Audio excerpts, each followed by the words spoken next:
പത്തനംതിട്ട കോയിപ്രത്ത യുവാക്കളുടെ ജനനേന്ദ്രിയത്തിൽ സ്റ്റാപ്ലർ അടിച്ച് കെട്ടിത്തൂക്കി അതിക്രൂര മർദ്ദനം.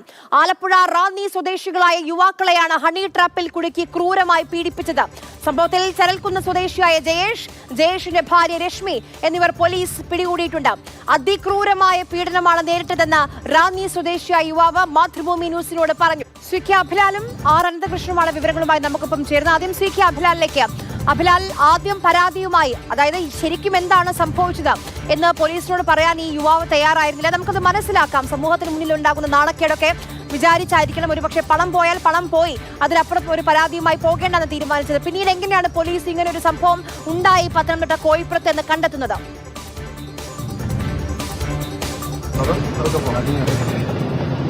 തിരുവോണ ദിവസം വൈകുന്നേരം 4 മണിക്കാണ് ഈ കേസിന്റെ അന്വേഷണത്തിൽ നിർണായകമാകുന്ന സംഭവം ഉണ്ടാകുന്നത്. റാന്നി സ്വദേശിയായ യുവാവിനെ മുൻപ് സഹപ്രവർത്തകനായിരുന്ന ജയേഷ് ഫോണിൽ വിളിക്കുകയാണ്.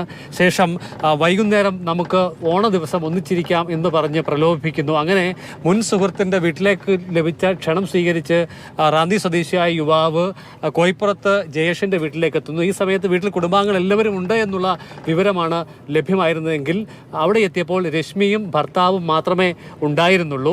തുടർന്ന് സംസാരിച്ചുകൊണ്ടിരിക്കുന്ന വേളയിൽ മുഖത്തേക്ക് സ്പ്രേ അടിക്കുകയും അങ്ങനെ ആക്രമിച്ച് കീഴ്പ്പെടുത്തുകയും ചെയ്യുന്ന സ്ഥിതിയിലേക്ക് കാര്യങ്ങൾ എത്തി എന്നുള്ളതാണ് ഈ യുവാവ് വിശദീകരിക്കുന്നത്. അതേസമയം തന്നെ മർദ്ദനത്തിനിരയായ അവശനായ യുവാവിനെ ജയേഷ് പിന്നീട് വഴിയരികിൽ തള്ളിയ ശേഷം കടന്നുപോകുന്ന സ്ഥിതിയുണ്ടായി.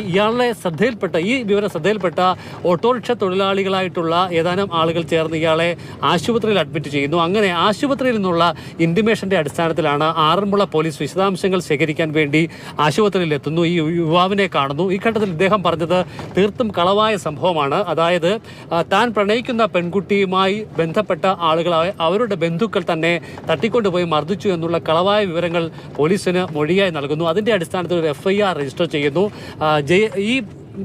യുവാവ് പറഞ്ഞ പ്രകാരമുള്ള ഏതാനും ആളുകളെ പോലീസ് കസ്റ്റഡിയിലെടുത്ത് ചോദ്യം ചെയ്യുമ്പോൾ അത്തരത്തിൽ ഏതൊരു സംഭവവും ഉണ്ടായിട്ടില്ല എന്നുള്ള തരത്തിൽ വിശദാംശങ്ങൾ ലഭ്യമാകുന്നു. തുടർന്ന് വീണ്ടും മൊഴി നൽകിയ യുവാവിൻ്റെ അടുത്ത് കാര്യങ്ങൾ കൂടുതൽ ഗൗരവത്തോടു കൂടി ചോദിച്ചു കഴിഞ്ഞ ഘട്ടത്തിലാണ് ഉണ്ടായ സംഭവത്തെക്കുറിച്ച് ഇയാൾ വിവരങ്ങൾ നൽകുന്നത്. അതിൻ്റെ അടിസ്ഥാനത്തിലാണ് ജയേഷിനെയും അതോടൊപ്പം തന്നെ ഭാര്യ രശ്മിയെയും പോലീസ് കസ്റ്റഡിയിലെടുക്കുന്നത്. ഇവരുടെ മൊബൈൽ ഫോണുകളിൽ നിന്നും ലഭിച്ച തെളിവ് വീഡിയോ ദൃശ്യങ്ങളാണ് പരാതിക്കാരൻ ഉന്നയിച്ച വിഷയങ്ങൾ കൃത്യമാണ് എന്നത് തെളിയിക്കുന്നതിനുള്ള ഏറ്റവും വിശ്വസനീയമായ ഒരു തെളിവായി പോലീസ് പരിഗണിച്ചത്. ചുരുക്കത്തിൽ മൊഴിയിൽ പിന്നീട് യുവാവ് പറഞ്ഞ കാര്യങ്ങൾ എല്ലാം ദൃശ്യങ്ങളിലൂടെ വ്യക്തമായിരുന്നു. അങ്ങനെ ഇരുവരെയും കസ്റ്റഡിയിലെടുത്ത് ചോദ്യം ചെയ്ത് പിന്നീട് അവരുടെ അറസ്റ്റ് രേഖപ്പെടുത്തുന്നു. കൂടുതൽ ആളുകൾ ഇത്തരത്തിൽ പീഡനത്തിന് ഇരയായിട്ടുണ്ടോ എന്നുള്ള സംശയം സ്വാഭാവികമായും പോലീസിനുണ്ടാകുന്നു. അങ്ങനെ പോലീസ് പ്രതികളെ വീണ്ടും ചോദ്യം ചെയ്ത ഘട്ടത്തിലാണ് ഈ മാസം 1-ാം തീയതി ആലപ്പുഴ സ്വദേശിയായ ഒരു യുവാവിനെ പ്രണയം നടിച്ച് രശ്മി വീട്ടിലേക്ക് വിളിച്ചു വരുത്തുകയും സമാനമായ രീതിയിൽ കെട്ടിയിട്ട് ഇയാളെ മർദ്ദിച്ചു. അതോടൊപ്പം തന്നെ ഭാര്യയുമായി, അതായത് രശ്മിയുമായി ലൈംഗിക ബന്ധത്തിൽ ഏർപ്പെടുന്നു എന്ന തരത്തിൽ ചിത്രീകരിക്കുന്നതിനായി അഭിനയിക്കുന്നു. അങ്ങനെ അതിൻ്റെ അടിസ്ഥാനത്തിൽ ദൃശ്യങ്ങൾ ചിത്രീകരിക്കുന്നു. ശേഷം ഇയാളുടെ കൈകൾ ബന്ധിക്കുന്നു. അതോടൊപ്പം തന്നെ ലൈംഗിക അവയവത്തിൽ സ്റ്റാപ്ലർ പിന്നുകൾ അടിക്കുന്നു.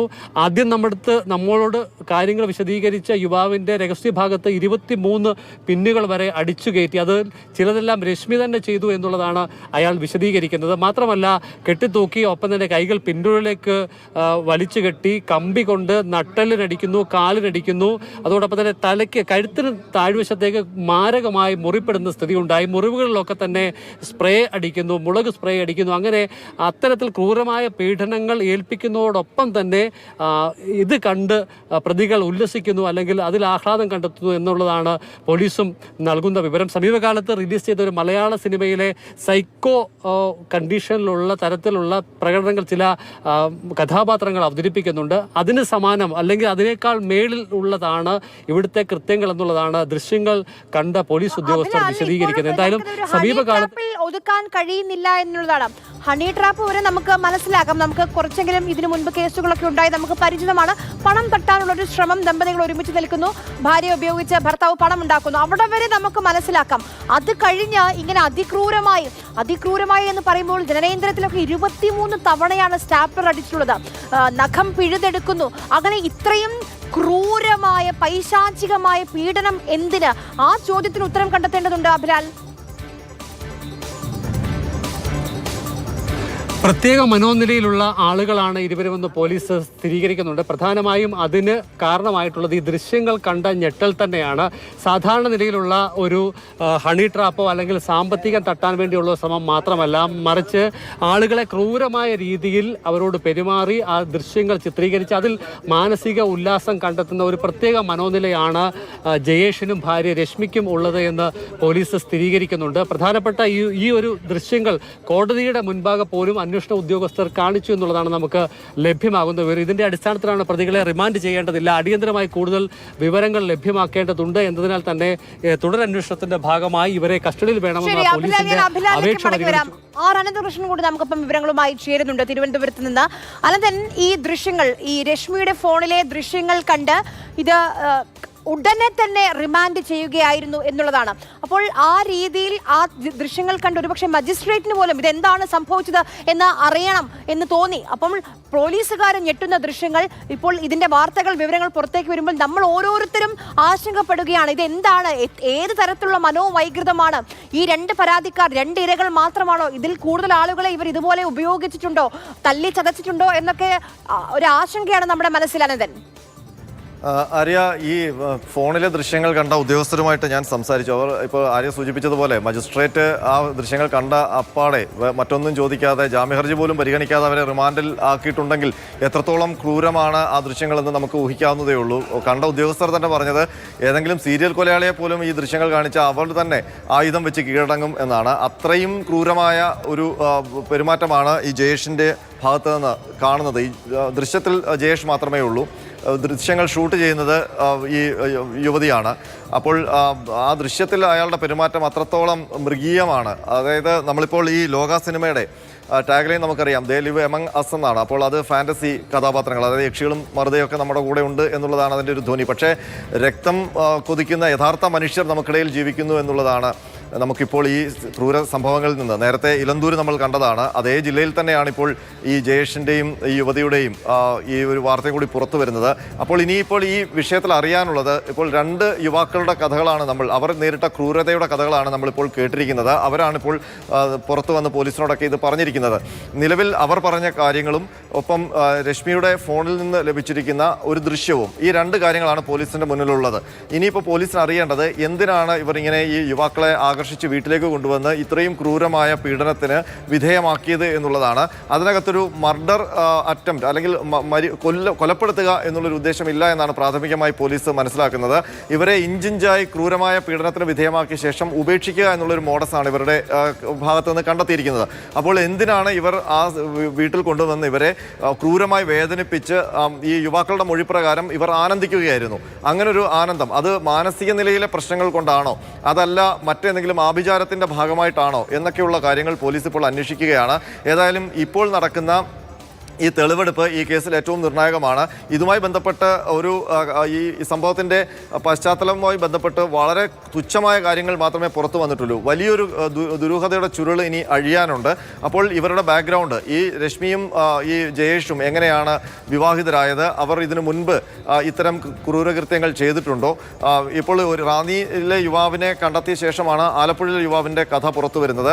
അപ്പോൾ ഈ റാന്നിയിലെ യുവാവ് തന്നെ ആദ്യം ഇതുമായി ബന്ധപ്പെട്ട യഥാർത്ഥ കാര്യങ്ങൾ പറയാൻ ഭയപ്പെട്ടു. അപ്പോൾ ഇത്രയും ഭയപ്പെടേണ്ട ഒരു കഥാപാത്രങ്ങളാണോ ഈ രണ്ടുപേരും, ഈ പ്രതികൾ എന്നുള്ള കാര്യവും പോലീസ് അന്വേഷിക്കുന്നുണ്ട്. ജയേഷും രശ്മിയും ആരാണ്? അവർ ഈ പറയുന്നത് പോലെ ചരൽക്കുന്ന് സ്വദേശികളാണ് എന്നതിലപ്പുറം നമ്മുടെ മുന്നിൽ ഇപ്പോൾ അവരെ കുറിച്ചുള്ള ഒരു വിവരങ്ങളുമില്ല.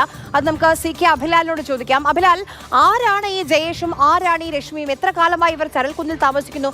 ഇവരെ പറ്റി, ഈ പ്രതികളെ പറ്റി അയൽപക്കത്തൊക്കെയുള്ള ആളുകൾക്ക് എന്താണ് അഭിപ്രായം?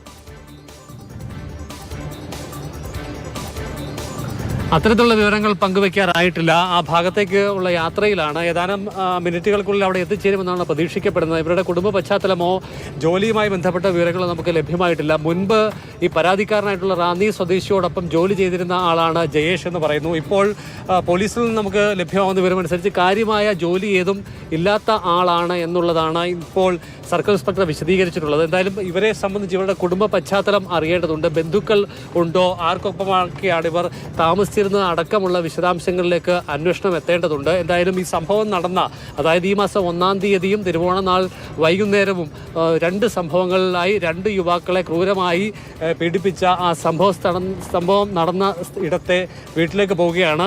കോയിപ്പുറം ഗ്രാമപഞ്ചായത്ത് പരിധിയിലെ ആന്താലിമൺ എന്നുള്ള സ്ഥലത്താണ് ഇവർ താമസിച്ചു വന്നത്. ഈ സ്ഥലത്തേക്ക് എത്തിച്ചേരാൻ വേണ്ടിയുള്ള ശ്രമമാണ്.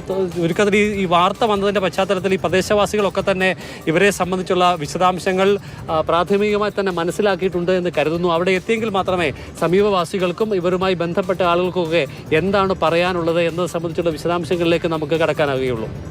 ശരി, സി കെ അഭിലാൽ, ജയേഷും രശ്മിയും താമസിച്ചിരുന്ന ചെറൽക്കുന്ന് ഭാഗത്തേക്ക് പോവുകയാണ്. അവിടെ ഈ വീട്ടിന് സമീപത്തുള്ള അയൽവാസികളുടെ പ്രതികരണമൊക്കെ നമുക്ക് അറിയേണ്ടതുണ്ട്.